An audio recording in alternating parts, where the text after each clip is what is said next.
you one of my friends who goes back to the days of the Jets, way before where I am today with the Titans. My friend Liza Fitzpatrick, married to quarterback and TV personality Ryan Fitzpatrick. They've been in the league 17 years, 9 teams, 7 kids. She's an All-American soccer player from Harvard.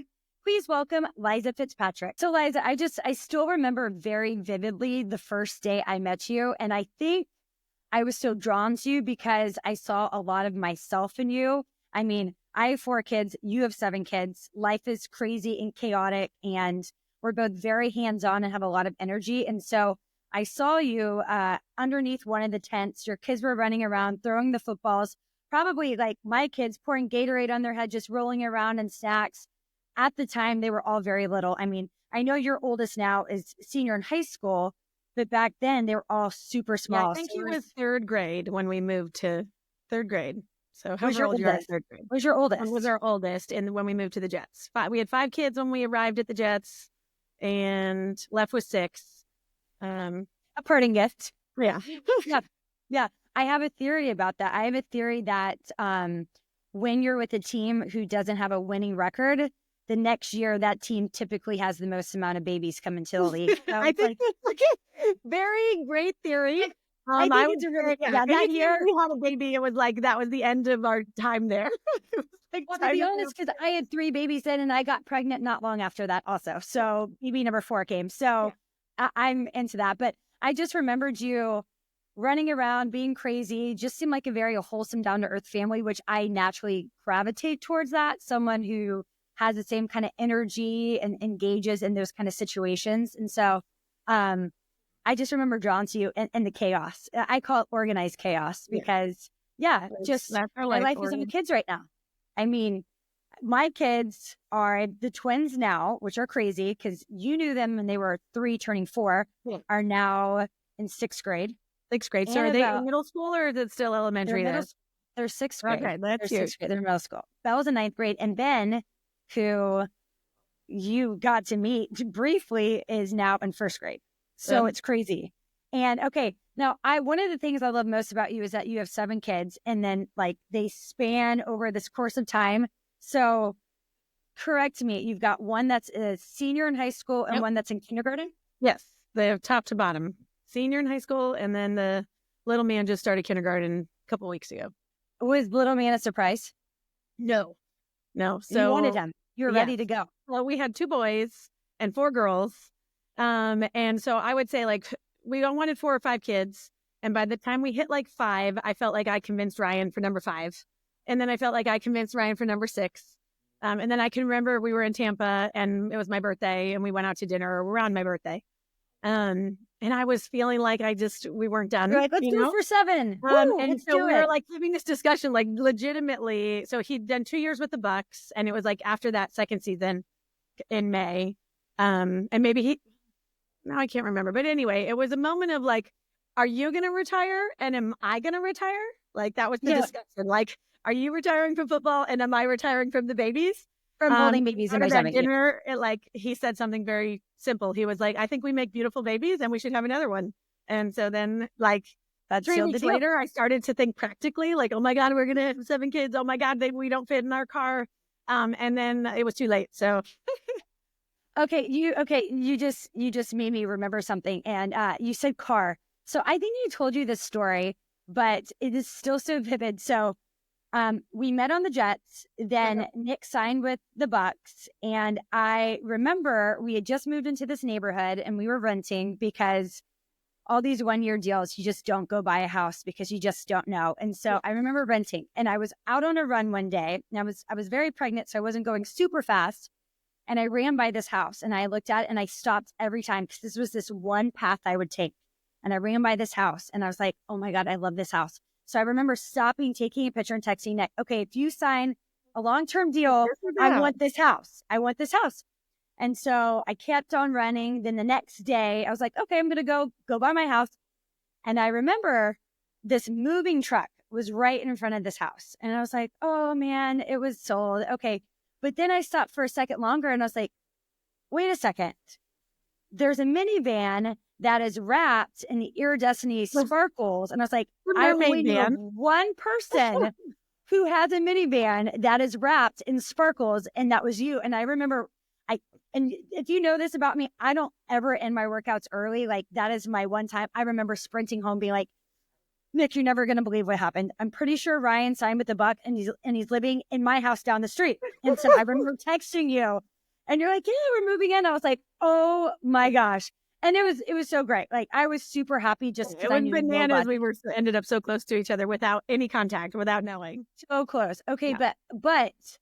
But that is one of those stories that makes me like you even more. Can you tell me like how the whole wrapped minivan kind of came about? Because the wrapped minivan is funny. I'm gonna get it wrapped with flames on the side. Oh, I'm gonna do this. Like, it was like a dream for a long time. Probably by the time we got to New Jersey, like 4 years, I had been talking about this. You've envisioned. I'm sure at this point, and it changed daily, and I'd send pictures, and like, but I'm kind of like an idea person, and not like, I don't know, I don't take action really quickly in that. A dreamer. We call it a dreamer.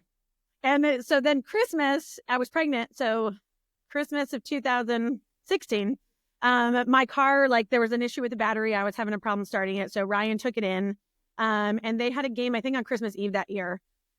So my car was gone, and I had a rental car or something. I didn't really think anything about it because our battery had been dying or whatever. Car trouble takes forever. And so anyway, he gets home Christmas Eve, like late, how they do, they fly home after the game. Yeah. And so it's Christmas Eve, and we've got whatever tasks I've given him. You have to assemble this, you have to wrap this, no sleep. We're going to be up till 3 a.m. Yeah. Let's get going. Yeah. And so next morning we wake up, Christmas morning, wonderful. And then, we're kind of done with all of the gifts. And he was like, oh, I heard about your car. And I was like, oh, what? And he's like, well, just come outside with me. And so then we walked outside, and like, I'm big pregnant, and it's like purple, teal, pink. I remember it. I remember it very vividly. All those colors out there. But the kicker to this story is, so he had asked somebody in the locker room, where did you get your car wrapped? I'm going to do my wife's minivan. They'd never done a minivan before. Yes, there's a first. I don't know why. And why not? The kicker is, the next day, my car died because there was a battery problem, but he thought it was just. And so you were like probably the novelty. I'm so excited. And I'm like, well, I thought you'd at least get it fixed. That's right. Nope, he just put a Band-Aid on it. Oh my gosh. But that is, I mean, I've met a lot of women in the NFL, like a lot. And I'm pretty sure you're probably the only person who would do that, which is awesome. I mean, I want to get my car wrapped, but I don't know if I could do the sparkles or the fire. I might have to do something different, but I mean, so when we had Jake, we grew out of it. So now I drive like a plunder van. I have like a Nissan NV van that I would also love to get wrapped. You have to now. Ryan, if you're watching, you have to. Yeah, I know. We gifted the minivan to my niece and now my nephew in Boston. And they have named it Princess Sparkle Farts. I love it. Yes, my 16-year-old nephew drives it to school. So, awesome. It has a good life. Your 16-year-old nephew drives it to school? Yeah. That's awesome. That kind of reminds me, Nick had this old Suburban that was like blue and one of those very old, massive ones, and he drove that to high school. Yeah. And I'm like, that takes balls. Okay. Oh my gosh. Okay. Well, I have you on the show too, because very few people actually last in the league as long as you and I have, which I feel very blessed by that, by the way. But like, your stats are pretty incredible, and I think they're going to be pretty hard for someone else to match. I mean, you've been in the league. Ryan played for like 17 seasons, correct? 17 seasons, yes. 9 teams? 9 teams. 9 teams. That's right. 9 teams, yes. I mean, your memorabilia room has to be like ceiling to floor with the amount of jerseys and things. Yeah. My biggest takeaway was all our kids, because we had each kid in a different state with a different team, and so football with their birth dates on them. All of the clubs gave one to us. That's amazing. I think the Rams had done it initially, maybe the Rams or the Bengals. And so then for one holiday, Ryan reached out to all the teams and had them make a game ball for me. So we've got seven states. That's awesome. I've got to see a picture of that. That's a true parting gift right there. One you will never forget. Yeah. So 17 years, 9 teams is a lot. So what was it like for you? Because like you said, and I hate to use accumulate, but you kind of accumulated kids over the years. I don't think people realize how hard it is to have to pick up your family, pack, go find a school, find a house. And a lot of times it's very short notice. Like, hey, you're being traded, or hey, you just got cut, or hey, we're not doing this, but season starts in a month. We need you here in a week. And it leaves a lot of that is left on the mom's shoulders. And it's very stressful. So 9 teams, 17 years. What's that like? It was sort of all we knew, like in terms, I mean, I look enviously sometimes at people that I'm like, they've been with the same team for a decade, because that's something that we didn't experience at all. And so kind of the life they live, you know, as a wife in the NFL versus the life I lived, it was entirely different, because just when you bought the jersey and you were part of the team, it was like, okay, next jersey, next team. See ya. And so our very first experience with that, Ryan was drafted to the Rams, and we were there for 2 seasons, and our oldest was born there. And so then I remember the date, September 1st, because it was his 6-month birthday. Ryan went in, he made it through cut week, you know, the cut weekend right before the season starts. And, you know, there were 3-4 quarterbacks, whatever there were at the time. He made it through, he goes into his first meeting. So it's like, hooray, we did it. And he calls me and he was like, I just was traded to the Bengals. I'm leaving in 2 hours. And I just remember, oh my God, like I have this tiny baby and you're just gone. And what am I going to do? Yeah. And what am I going to do? And then I'm new to this. It's not baby number 5. But like, I laugh, like I look back and like how hard that moment was with like one baby. Right. That couldn't speak or move or do anything. And it was so hard, but compared to then doing it, you know, with 7 kids, you know, leaving Tampa when we had, you know, kind of had roots and kids were getting older, like it was a lot more difficult by the time we got there. But we also acclimated to it and acclimated to the life. And the kids, I don't know, sometimes you just know your own normal. So for the kids, it was like, that's what they did. So certainly there were times where I'm sure that they would have preferred not to move, but it was also just kind of like, oh, I guess this is like 1 year here and then I guess we leave and we make new friends. And isn't that why you have a lot of kids though? Because they always have a playmate, a confidant, someone that they're moving with, like a new norm. And so for me, it made things easier when I had multiple children that no matter what, even if they didn't know anybody, they would have each other to go play with or go find new places. But like where I am now, where Nick spends 6 months out of the year in Tennessee and I'm here by myself, you did that too towards the end of Ryan's career, didn't you? I mean, so what you said, we always talked about, like we couldn't put roots down. You know, people talk a lot about roots. And so we never were able to do that. So it was sort of like our family was our roots and they were all wrapped around each other. It's always what we talked about. And so we followed him everywhere he went.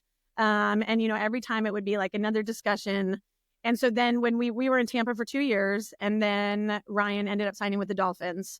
So that was the one and only time we didn't move, because we kind of same state. It's easier to get to. 4-hour easy drive. You know, this was the idea, right? 4-hour easy drive. We'll be able to do this. We're settled in Tampa. The kids are getting older, and it was horrible. It's full right. You know, I would do all the Saturday stuff, and you know, all the kids' activities, all the games, which ended that year with like usually 7 p.m. Pee Wee Warner football games. And then I would drive like at 9 p.m. from Tampa to Miami to see the game, to get to his apartment where he was already gone because they're staying at to be in the hotel the night before. To go to the game the next day. We'd see him for a very short amount of time. So not super glamorous. And then the next year was COVID. So then the next year got even worse. Yeah, that was really tough. You know, you couldn't go, you couldn't see him. Yeah, you had to be home. His mom passed away that year too, so it was difficult. So by the time we got through it, it was just like, thank goodness this is over. And I'll look back at that time and I'm like, sometimes I'm the type of person that wants to do it all myself, you know, like I can do it. We've never been a nanny. Preaching right there. Me neither. I feel ya. And so by the time we got through the Miami part, I was like, you know what? Now I'm not too afraid to ask for help. And like specifically from Ryan, you know, now that we're in a different phase, that it is like, you know, I've already done it. I showed everybody I could do it myself. And that's right. Now I'm a little better at asking for help because it's hard to do it all on your own. No, it is hard. It's hard. It's hard to do it all and do it well to where your kids feel like you're fully engaged and you're not just hanging there by a thread surviving. Like this weekend, I have 9 games. And so I am trying to map out how to make it to all of them or some of them to where no kid feels slighted. And literally my kids the other day were like, Mom, you've got gray hair. So I'm like, I'm still young, but I'm pretty sure it's because of my sports schedule right now. Because of the sports schedule. I am totally stressed about how I'm going to make, because it's not like it's down the street any longer. My kids play all select sports. So I'm driving an hour here, an hour there, an hour there. So it's hard. But like you said, it's hard to do the distance, but I'm calling this our going out tour each year. I think it's our going out tour our last year. And each year he keeps going. So, but I'm approaching it that way, saying, hey, one more year. It's like the little engine that could. I think I can. But now, we've got a good rhythm. It's still extremely hard. But we've got a good rhythm. You get used to that too. And so now we're around more, it's a different and it's adjustment. And then now he does Thursday night football. So then that's I was going to ask you about that. New normal as well.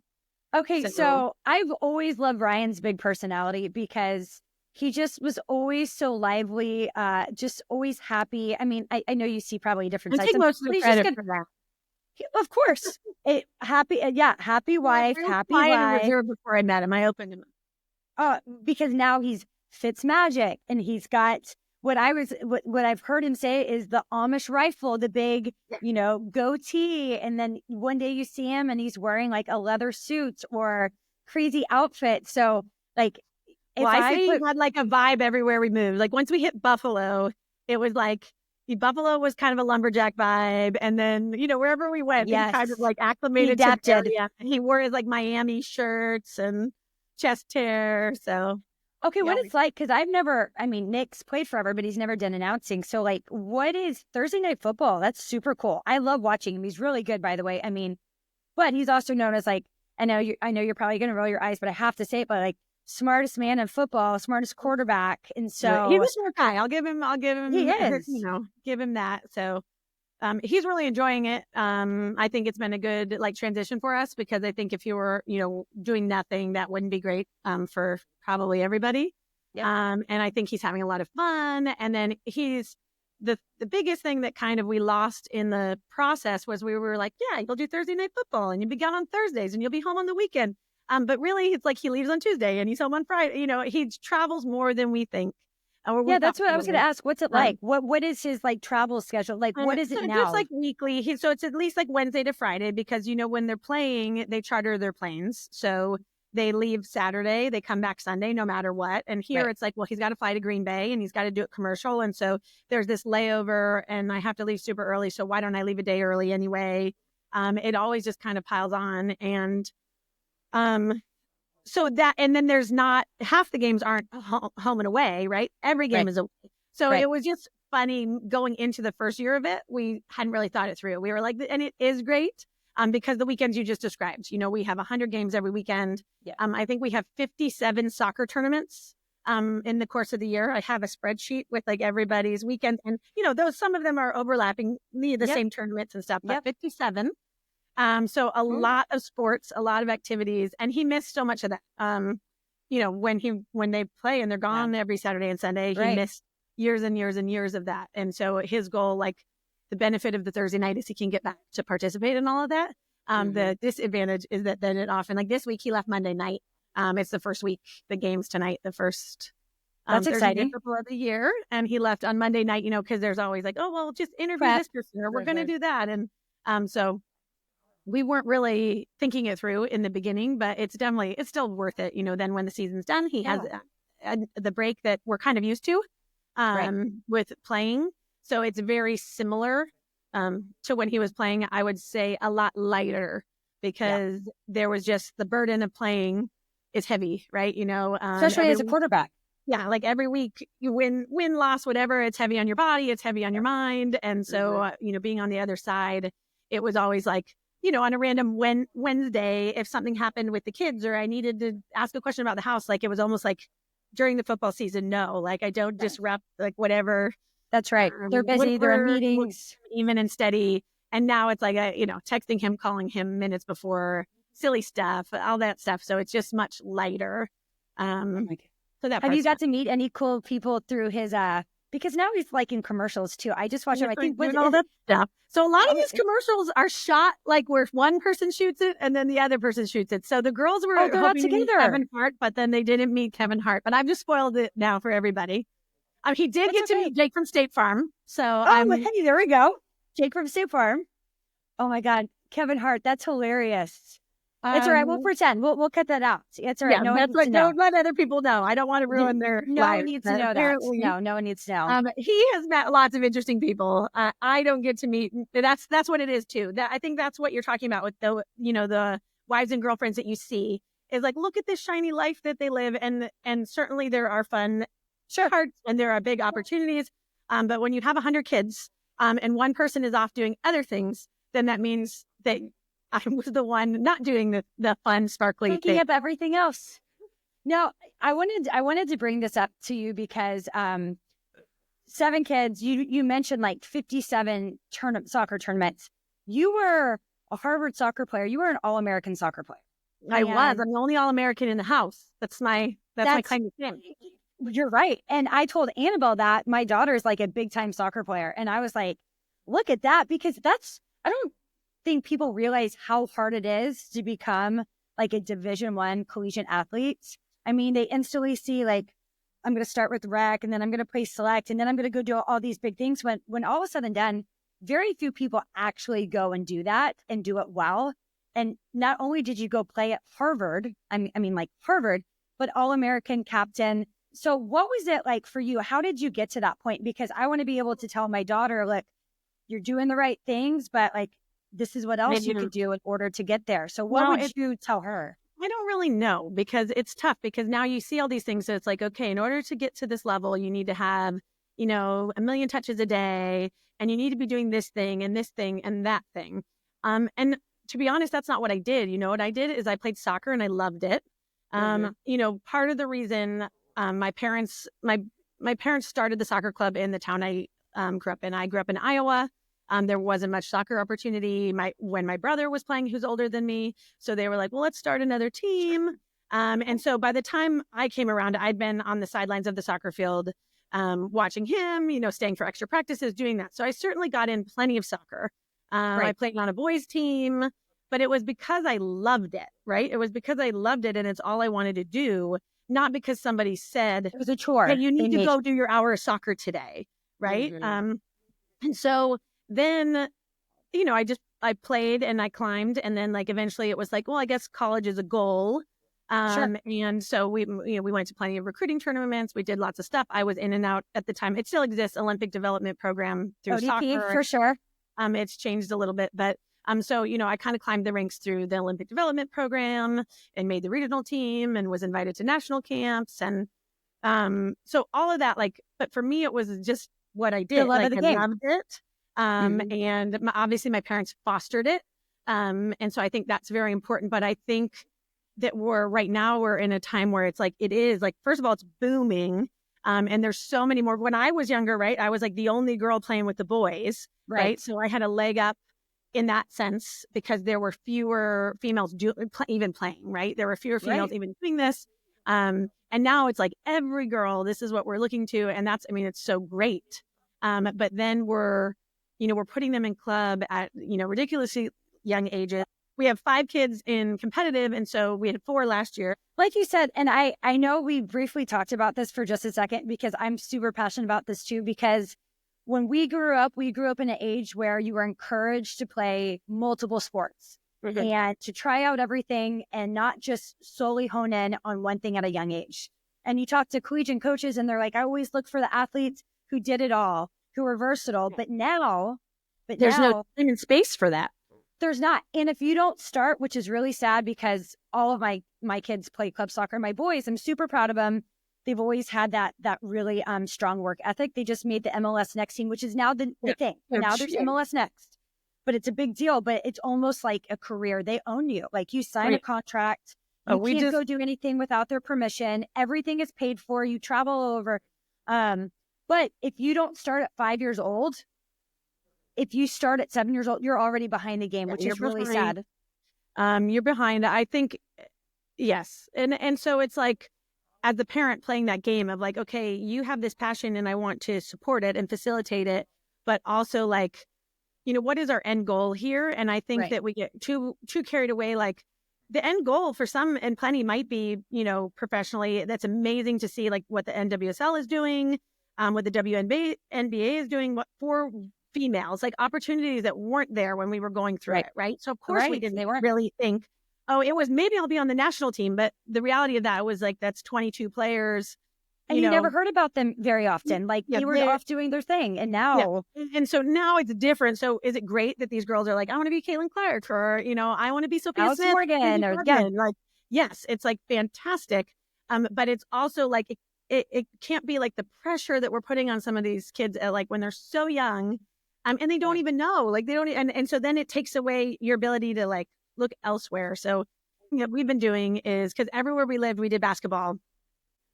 You played at a high level. Ryan's played at a high level. Do you think because they've seen you and Ryan that they have a different mindset, like they approach things differently because they see what work ethic is like from both of you guys?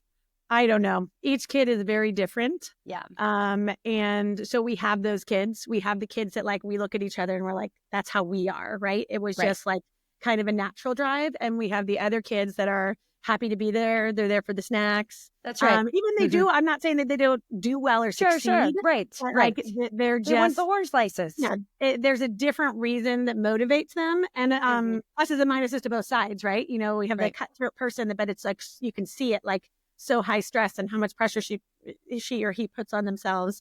And then the other one that it's like, oh, you just want them to like care a little more, but like they're having the time of their life.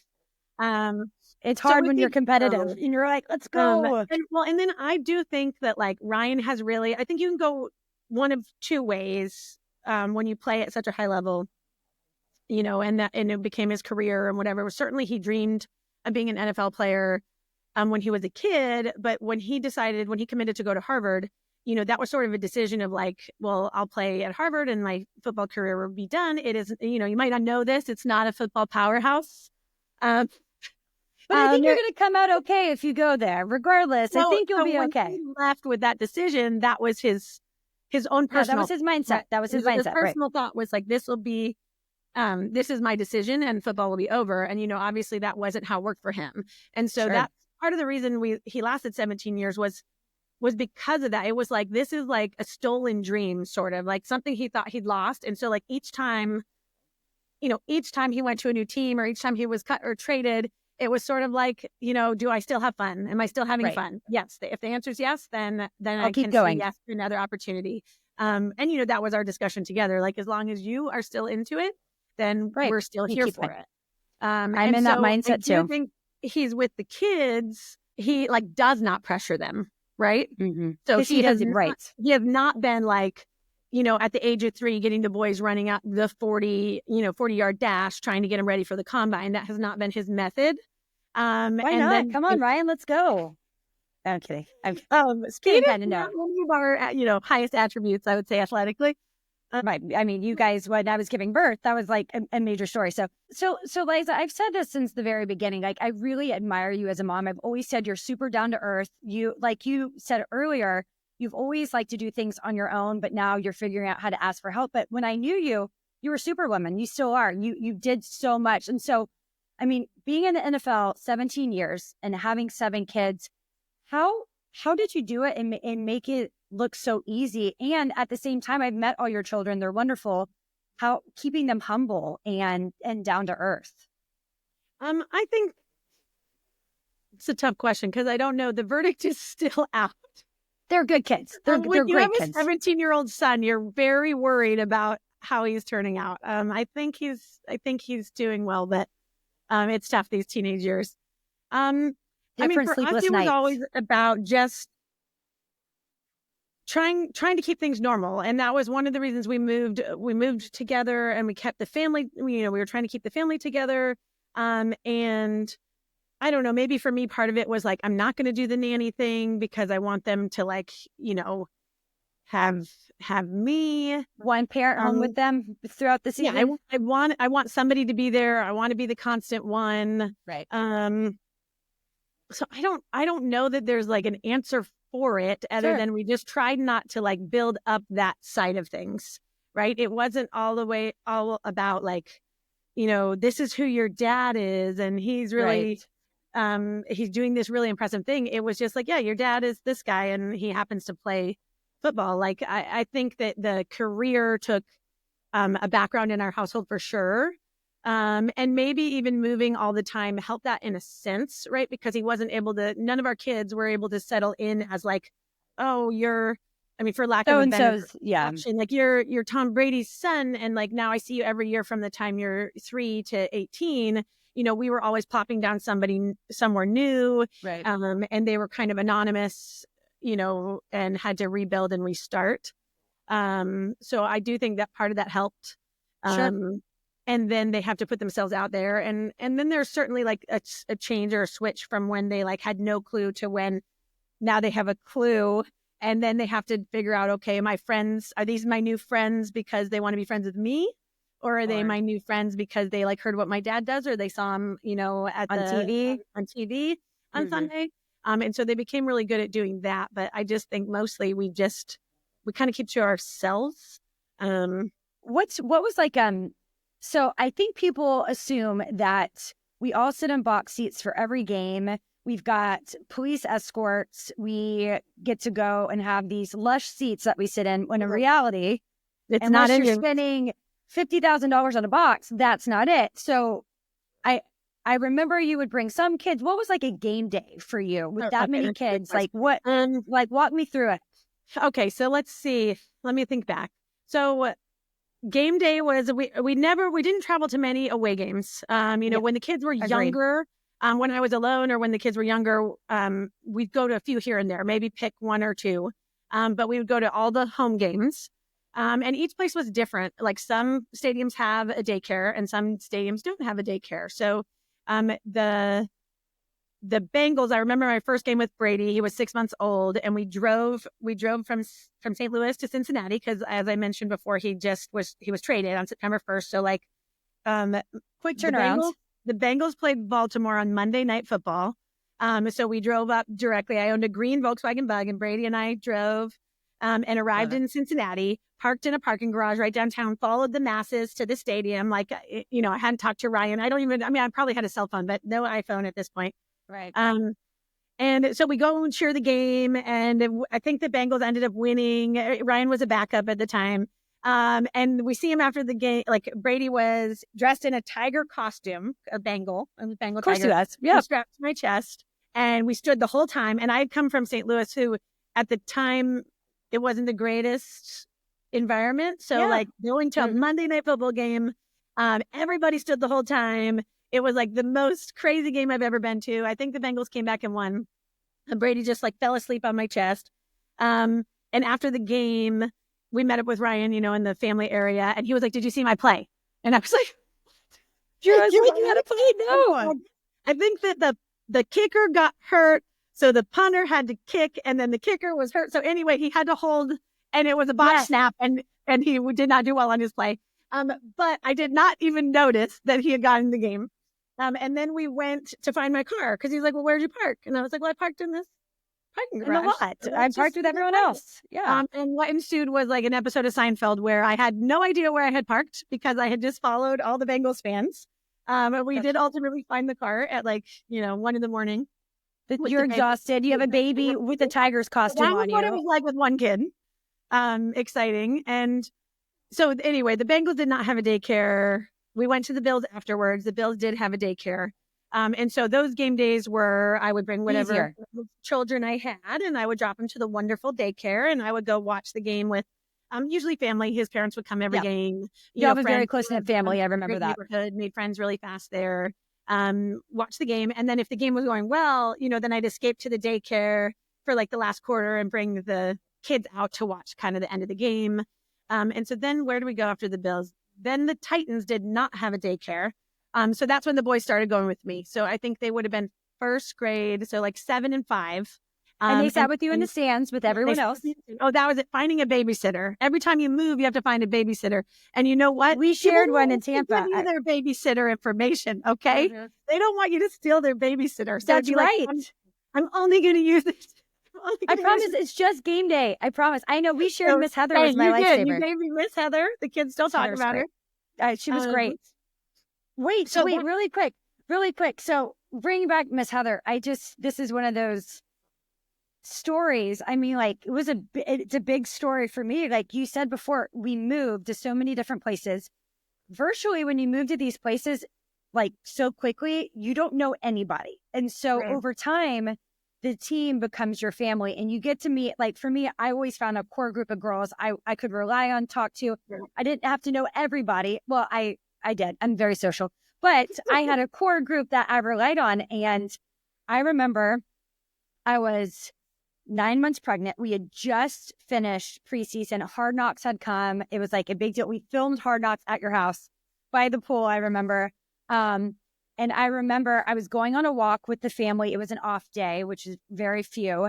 And I remember seeing you guys out front and I stopped for a second. I was like, man, I kind of feel weird right now. And I was like, I'm going to keep walking. And you're like, oh, that baby's coming. I was like, oh, yeah, not yet. He shouldn't come. I mean, I still got 3 weeks, but we went on the walk. And I remember I'm crazy. We all know that I'm crazy. I remember I went on a run and I was on the treadmill and I was running. And with my other 3, never really exercising during exercising. Of course I'm going to do it. Of course, I was like, you know what? Kids are napping. I was on the treadmill. I was running and I would have to stop every 4 minutes. And with my others, I never really had contractions because I had twins. Anna came on her, like, I didn't really know what a contraction felt like. Everything's different. And Nick came out and I was like, I am really frustrated right now. I can't finish my run. I was like, every 4 minutes, I'm cramping. He's like, Jay, I think you're in labor right now. And I was like, no, I've got 5 more minutes. Just let me finish and then we'll talk about this. And then I remember getting to like 1 minute and I'm like panting and he walks out and I was like, pretty sure I'm in labor right now. I need for you to run to the store and get like some kind of present for the little kids so that the baby can give it to them. I'm going to go shower while they're napping. And then I'm going to drive myself to the hospital. And so kids are napping. I mean, I have 3 and under at this point. And so I remember showering. Nick comes back. He gets random trinkets, but puts it in a bag. I'm like, I really don't care at this point. And I drive myself to the hospital and I'm like, Nick, you have to come up here. I'm going to have this baby soon. And I was like, you've got to go. I texted you. I was like, you've got to drop him off at the Fitzpatricks. I mean, they've got 6 kids. They can handle 3 more. And so I remember the kids came up and were like, hey, Mom. And I'm like getting these contractions. I'm like, this would be one of those times you should probably go drop them off. Like the baby's probably crowning at this point. Like, I don't want, this is going to traumatize them if they look to and see baby brother, hey, here I come. And so I remember Nick left the hospital really quick, drops them off. And I'm over here like, you send me this picture and I have to find it. They're all sitting at the Long Island, I think with Chick-fil-A, and it's like all of them lined up. And I remember, I'm like, okay, I can push this baby out. I don't have to worry about the kids right now. And so I push him and then Nick goes and gets them and brings them right back up to the hospital. And then 2 days later, we all have to evacuate because hurricane's coming. That was crazy. Oh, I forgot it was that close. I forgot it was that close to that. Oh, bananas. Oh, yeah. It was. Yeah, that's why. I mean, you just had to schedule better. All our babies were off-season babies. So that's right. No, I had training camp babies. I had training camp babies. All so training camp babies. But I remember that too. And that was really fun. And that was because, so we had 3 January babies. So always in December, I was like, okay, I had to stand by.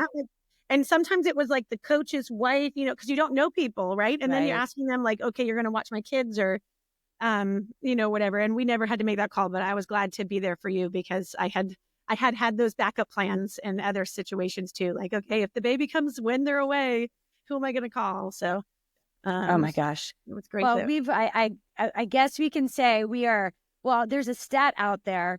I think we're in the 0.01% of players who have lasted this long in the league. So I like that. I wear that with a badge of honor, being one of the oldest ones in the league now. I used to be the youngest, and I don't mind it at all. Yeah. And so you have earned that badge as well. Many, many ups and downs, I'm sure, along the way. It's been a journey, but I feel super blessed. My kids were able to experience living in different places, getting to see different people, different cultures. I mean, they all have a story that very few people get to live. And I'm not talking about like watching their dad play football. That's amazing. But like really getting to go and explore some of the country. And like you said, Yeah, I think they've experienced so much, and that's been really neat. Our last stop was in Washington, D.C. And I mean, I always say, like, we were only there a year. He got injured. That's when he hurt his hip. But like living so close to Washington, D.C., 20-minute drive, we would go scooter around, down on the mall. And I always say, like, if we had been there longer, would we have stayed, that sort of thing. Right. And we were never anywhere long enough to really choose to set roots there.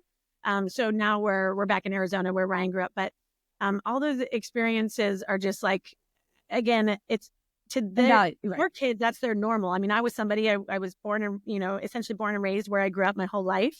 And so for a long time, I really felt bad about that. I felt bad that they're not going to have that friend from preschool that they, then is at their wedding. And then I just kind of let go of it. You were saying before, like, I kind of feel bad that, but do you feel bad? I mean, they've gotten to experience it, very few. Yeah, I didn't. I felt bad that they wouldn't have that one friend. That's what I was going to say. This is to like the moms, and, whether it's a mom that has gone through 17 years in the NFL or just is a mom being a mom that has to decide changing a soccer team, changing a school, going through a move, is that a lot of times we put a lot more pressure on like what we think is going to affect the kids. Like we're so worried for them. We're moving them again. We're changing them again. This is a disaster for them, right? And I just think I learned that a lot of times the things I thought were going to be so tough for them weren't.